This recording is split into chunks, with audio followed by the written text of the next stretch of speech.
Hi, I'm Matt with State of Flux here to give you my thoughts on the Oscar nominees. The Oscars were nominated this morning for the 2021 Oscar year. And this is an unusual Oscar year. Usually it goes from January to December, but because 2020's Oscars were pushed so far into last year, this constitutes everything released March forward. So, it's a shorter brand of movies, and if I'm being honest, a little vanilla. But there you have it.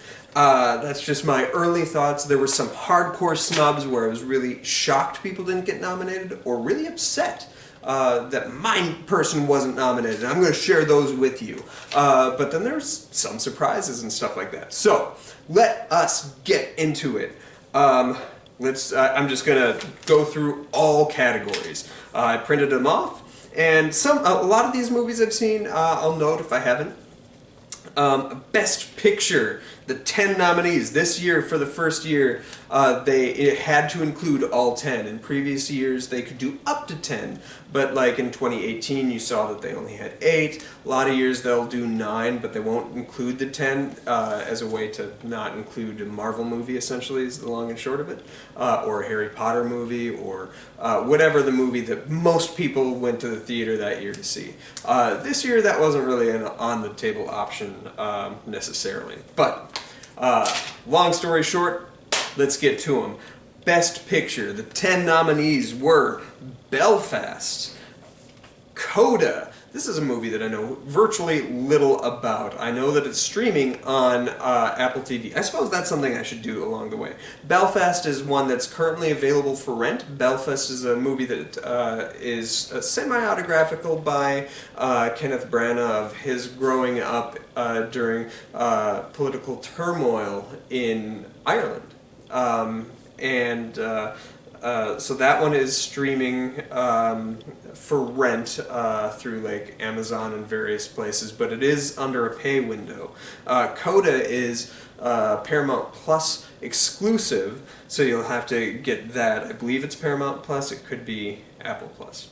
I apologize if I have that wrong, but it's through one of them. Don't Look Up, a Netflix original film that kind of uses the backbone of Armageddon and showcases that to us through the prism of the Trump response to the pandemic, and it is really funny.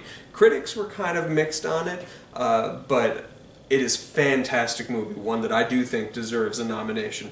Drive My Car is a Japanese film, the only nominee from another territory, and one I know virtually little about. That one is exclusive to theaters right now, so if you're lucky enough to have that movie playing in your town, that's the only way you're going to be able to see it. I do hope that this expands its reach because of the nominee, of being a nominee. Dune, the Denis Villeneuve movie that's the first portion of the classic science fiction book. If I'm being honest, like, I get why this movie would be nominated for any kind of aesthetic award, but as a feature film, it feels like it's an incomplete film in a way that, like, say, Lord of the Rings, Fellowship of the Ring didn't. That felt like it was its own movie that just was a broken off piece. I don't necessarily feel the same way about Dune. So that's one where it's like, I'd wait to see what the sequel's like before we like get to nominating things. I would swap that one out. That would be my swap out. Of the ones I've seen. King Richard. Both Dune and King Richard are movies that you can, are rentals behind a paywall of like $3 or $4 or whatever. King Richard is really fantastic about the father of Venus and Serena Williams, and that one is quite a strong feature. Really, really good drama. Licorice Pizza, Paul Thomas Anderson's movie set in the 70s.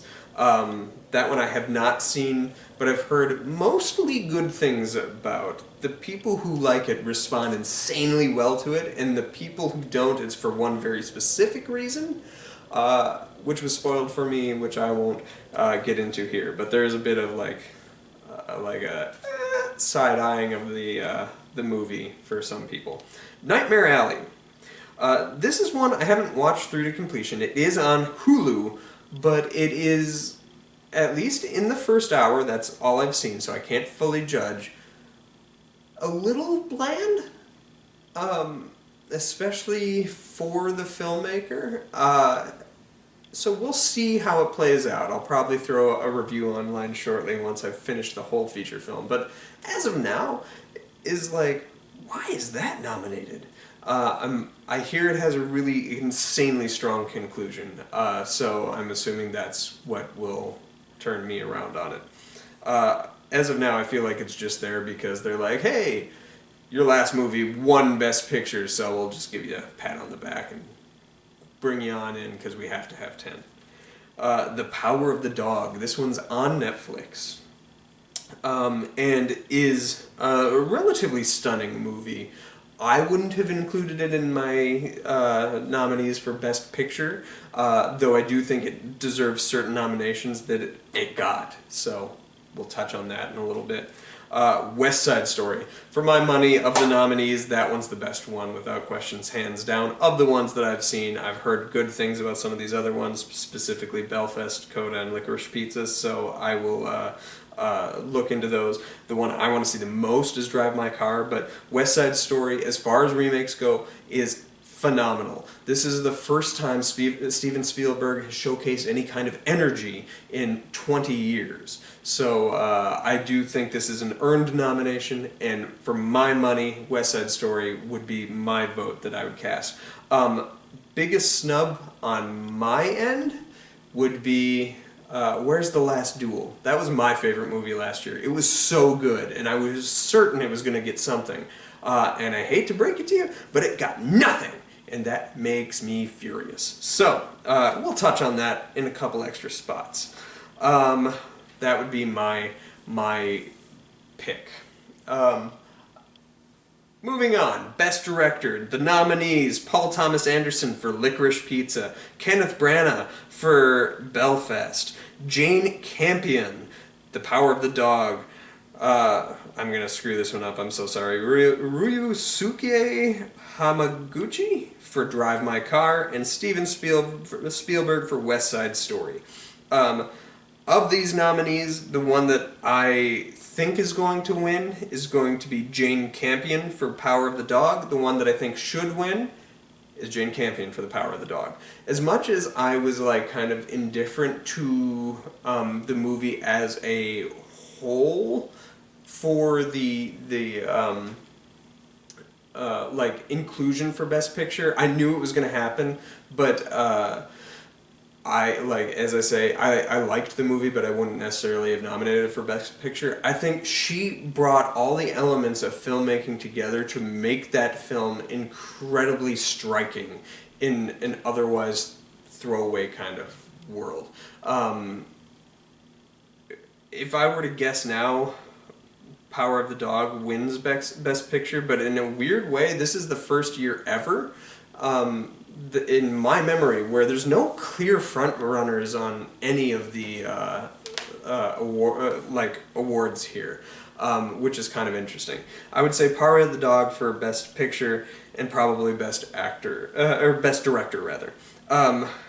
The one that I think is I would also be okay if Kenneth Branagh won, because I do really like him as a filmmaker. He is a great filmmaker.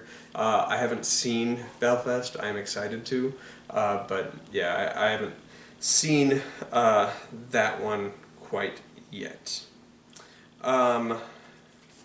Let's see. Moving on. The person that was snubbed would be Denis Villeneuve, and I think that he got shifted out from for Ryusuke Hamaguchi for Drive My Car. And I do think Villeneuve probably deserved a nomination of some kind. So I'll agree to that. Best Actress. We have Jessica Chastain for The Eyes of Tammy Faye. That one you can watch on HBO Max. Olivia Colman for The Lost Daughter. That one you can watch on Netflix. I've watched it, and acting is really good in it.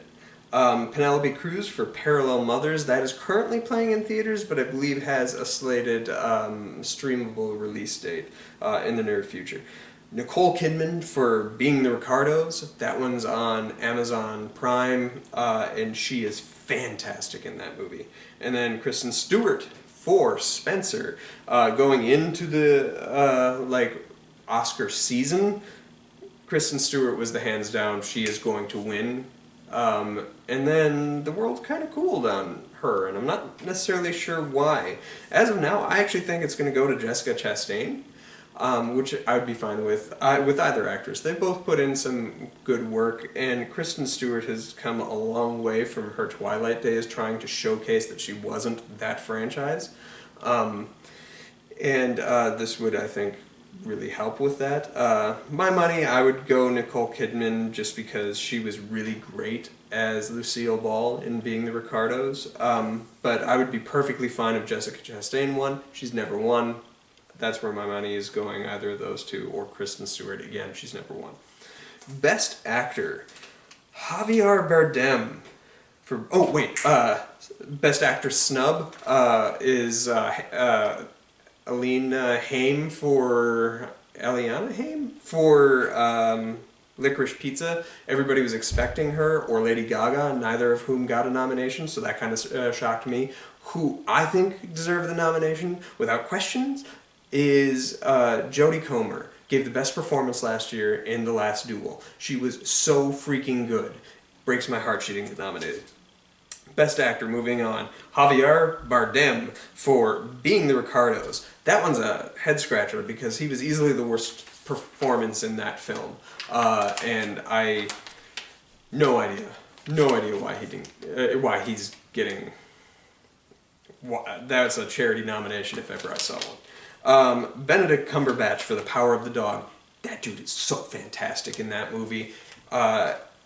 He could pull away with it, but this one is kind of a curious category because Andrew Garfield for Tick, Tick, Boom is so good in that movie. Tick, Tick, Boom is a Netflix original film by Lin-Manuel Miranda, and Andrew Garfield had a stellar year. Eyes of Tammy Faye, a movie that he's very much in that is kind of spoilery, so I won't say that movie because it's a surprise. And then Tick, Tick, Boom. This dude's resurgence of a year has been like, boom! That was the Tick, Tick, Boom. Andrew Garfield is probably where I'd throw my money if I were casting the vote. However, I think it's either going to be Benedict Cumberbatch or Will Smith for King Richard, who gives a career best performance. And if Will Smith wins it, I'd be perfectly happy. He is so, so, so good in King Richard. I urge you to track that film down. It is available through a rental window. Denzel Washington is the other person who gets nomination for The Tragedy of Macbeth, the Joel Coen movie that's on Apple Plus. I've heard he's great in it. He's a winner though, so I don't like seeing people win again. So I'm hoping Cumberbatch, Smith, Garfield walk away with this one. Who's missing? I would have included Adam Driver for The Last Duel. He's so, so good in that movie. Best Supporting Actress is Jessie Buckley for The Lost Daughter. Now, Jessie Buckley in that movie is good. However, I'm fully on board with this nomination because she gave what I thought was last year's strongest female performance, and that was in the Netflix original movie by Charlie Kaufman, which is, I can't remember the name of the movie. Darn it. It's going to come to me and I'm going to feel real bad. But if you go to my Oscar, if I were voting on Oscars last year, she's the person I specifically name. She gave an excellent performance in that movie that has a very forgettable title, which is why I've forgotten it.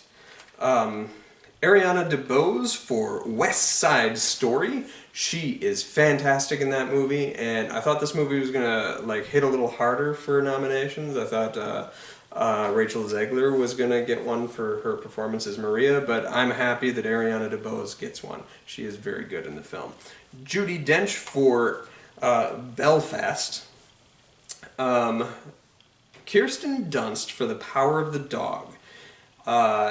She's very good in that movie, and it's not a performance that's just very obvious that she's performing very well. It's one that kind of ruminates with you long after you've watched the movie. She is where my money goes. But Ingenue Ellis in King Richard almost steals the movie from Will Smith. That is not an easy task with somebody who's as charismatic as Will Smith is, especially in that movie and in that role. So if she walks away with it, I would be perfectly fine with that. But my money goes towards Kirsten Dunst for The Power of the Dog. Who's missing? Last Night in Soho's Anya Taylor-Joy. She owned that movie. I don't know how that movie didn't get a little more love. I forgot to mention during the directors that I felt Edgar Wright would have been missing from that category because he did great work with it. But if you pull away all of that stuff, that movie works best because Anya Taylor-Joy sells it. And very disappointed she didn't get a nomination. Best Supporting Actor goes to Karen Hines for Belfast, Troy Kotsur for Coda, Jesse Plemons for The Power of the Dog. Again, his performance in that movie, while good, is not as good as many other performances he's put out. Maybe even this past year, he was pretty great in Jungle Cruise and in many great things before that, including the movie that has the forgettable title with Jessie Buckley. Jesse Plemons for The Power of the Dog. J.K. Simmons for Being the Ricardos. He is so good in that movie, and he deserves the nomination for performance in that. And then Cody Smith-McPhee for The Power of the Dog. He wins it. I would be shocked if he didn't. I would like to see Jesse Plemons win just because that dude is a fantastic actor. But Cody Smith-McPhee wins the nomination, is my guess. Who's missing? Ben Affleck for The Tender Bar. That dude gave a career best performance for The Tender Bar, a movie that some people dismissed pretty hardcore. You can check it out on Amazon Prime. He gives a very textured performance in that movie, and he deserves the nomination, and I'm shook that he didn't get it. And I think the person that got it is Jesse Plemons for The Power of the Dog. But best costume design, moving on to more cosmetic awards here.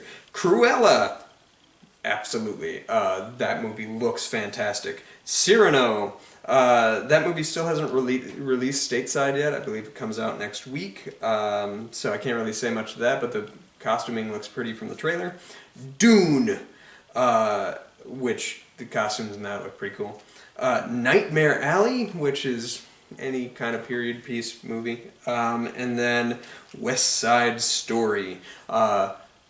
Of the nominees, Cruella or West Side Story take it. I'm leaning towards Cruella. What's missing? I guess the movie I would nominate would be Last Night in Soho. That the costuming in that is fantastic. The modern flair stuff through the one girl's story is very striking and strong, fashion-wise, costuming-wise, and then when you're taken back to the swinging 60s of London, that all looks just spectacular, and I don't know how that didn't get nominated. I'd also like to throw out an honorable mention for Mortal Kombat, of all things. Costuming that was pretty tight. Best Sound. Belfast, Dune, No Time to Die, Power of the Dog. I don't have much of a fight in this game. They all sounded pretty good. Oh, and West Side Story. They all sounded pretty good. I'd probably throw Dune as the winner there. Best Original Score. Don't Look Up. Dune. Encanto. Parallel Mothers. And The Power of the Dog. I think Dune wins it, but I wouldn't be surprised if Encanto comes up from behind and takes it. Power of the Dog did have a pretty solid score as well, so maybe that's the sweeper this year. Best Adapted Screenplay. Coda. Drive My Car. Dune. The Lost Daughter, written by Maggie Gyllenhaal. And The Power of the Dog. I think Drive My Car or Power of the Dog wins this. But I'm not necessarily sure. Dune also would, that is an earned nomination for screenplay for Dune. What's missing is The Last Duel. It was adapted from a book. I would also throw in Candyman. Even though it's a sequel, so I don't know if that would fall as original or not. But it's, I guess that would be original sequel. So I'm going to pause on Candyman. Best Original Screenplay, we have Belfast, written by Kenneth Branagh, Don't Look Up by Adam McKay, King Richard, Licorice Pizza, and The Worst Person in the World. Who wins that one? I would say it's Licorice Pizza. Maybe we live in a Belfast world, but I think this is Licorice Pizza. I am happy with these nominees. The Worst Person in the World is the only unfamiliar title that I had mentioned here. That movie is an international film that is now currently making the theatrical sweeps, so keep an eye out if your city gets it. But I think what's missing is Candyman. Jordan Peele wrote the screenplay. That's a stealth, like it was posited as a remake of the original, but is very much a sequel to the original, and is brilliant. The commentary that film makes on police violence, and especially to the people of color, is really striking and incredibly relevant. Like, not a week ago we had another incident in my home state with this very problem, and we keep demonizing sort of the black element, and that is not acceptable on any level. And I thought Candyman really kind of thoughtfully conveyed how forced economic disparity can create a culture where you can create the boogeyman of the black man, and that is a beautifully written horror film, very intelligent, very smart, and for my money I think it's Jordan Peele's best screenplay that isn't Get Out. Best Animated Short, Affairs of the Art, Bestia, Box Ballet, Robin Robin, and The Windshield Wiper. I haven't heard any of these, so yep. Best Live Action Short, Ella Kachu, Take and Run, The Dress, The Long Goodbye, On My Mind, and Please Hold. Haven't heard of them. They might be good. Best Film Editing, Don't Look Up, Dune, King Richard, The Power of the Dog, Tick Tick Boom. Don't Look Up is like a head scratcher, but whatever. Dune wins that one. Maybe Tick Tick Boom, but I think it's Dune. What's missing is The Last Night in Soho. Best Makeup and Hairstyling, Coming to America, Jesus. Cruella, Dune, Eyes of Tammy Faye, House of Gucci. I think this either goes Cruella or Eyes of Tammy Faye. Maybe Dune, but I think this is a Cruella movie. What's missing is Last Night in Soho. Best Animated Feature, Encanto, Flea, which is a foreign documentary film that is animated, which is kind of neat. Luca, the Mitchells versus the Machines. That one is available on Netflix. Flea, by the way, the aforementioned Flea, is available on, I believe, Hulu. And then Raya and the Last Dragon, Luca, and Encanto, all on Disney+. All of them are good. Luca's the one that you could kind of swap out, though it is a fine film. I think Encanto wins. My heart says Raya and the Last Dragon. I loved that movie. So I would like to see that one, but I think it's Encanto's year.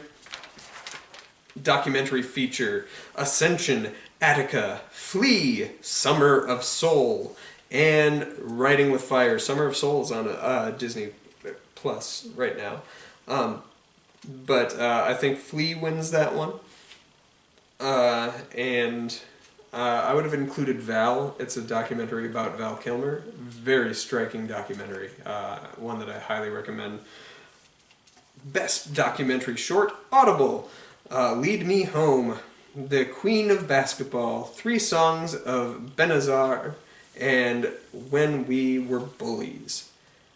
I don't know any of those. Best original song: Be Alive from King Richard. Beyonce gets a nomination. Dos Oruguitas for Encanto, that's a Lin-Manuel Miranda one. Down to Joy for Belfast by Van Morrison. No Time to Die for No Time to Die by Billie Eilish. And Somehow You Do for Good Days. What's missing is we don't talk about Bruno. But who wins this one? If We Don't Talk About Bruno had been nominated, I think that would have won. As it stands, I think the other song from Encanto might win just to make up for it, but if it doesn't, it goes to No Time to Die, and Billie Eilish gets an Oscar. Best Cinematography: Dune, Nightmare Alley, The Power of the Dog, The Tragedy of Macbeth, West Side Story. All of these deserve their nomination. Every single one of them. Just watch the trailer for The Tragedy of Macbeth and you will be just like shocked at how stunning that movie kind of looks. West Side Story, the use of camera as a character in West Side Story is absolutely wow-inducing. It is so creative in how it uses its camera element and lighting and all that kind of stuff. So you'd think that I would go West Side Story, but my vote goes for Power of the Dog. Without a doubt, hands down, deserves that nomination. It is one of the best looking movies I have ever seen. That said, I think if Power of the Dog doesn't get it, Dune does. Best International Feature: Drive My Car from Japan. That was nominated for Best Picture as well. Flea from Denmark. The Hand of God from Italy. Lunana, a Yuck in the Classroom from Bhutan. And The Worst Person in the World from Norway. I would be shocked if Drive My Car didn't win that one. But if it doesn't, I think it's The Worst Person in the World. That one wins. Best Production Design: Dune, Nightmare Alley, Power of the Dog, Tragedy of Macbeth, West Side Story. Dune wins it. West Side Story probably deserves it. What's missing is Last Night in fucking Soho. And then the best visual effects go to Dune, Free Guy, No Time to Die, Shang-Chi and the Legend of the Ten Rings, Spider-Man No Way Home, with I think Spider-Man or Dune win. Probably Dune. Free Guy deserves it the most. I thought that was a great looking movie. Special effects were right up there. Shang-Chi also looks really good. All those ones, every one of them was well nominated.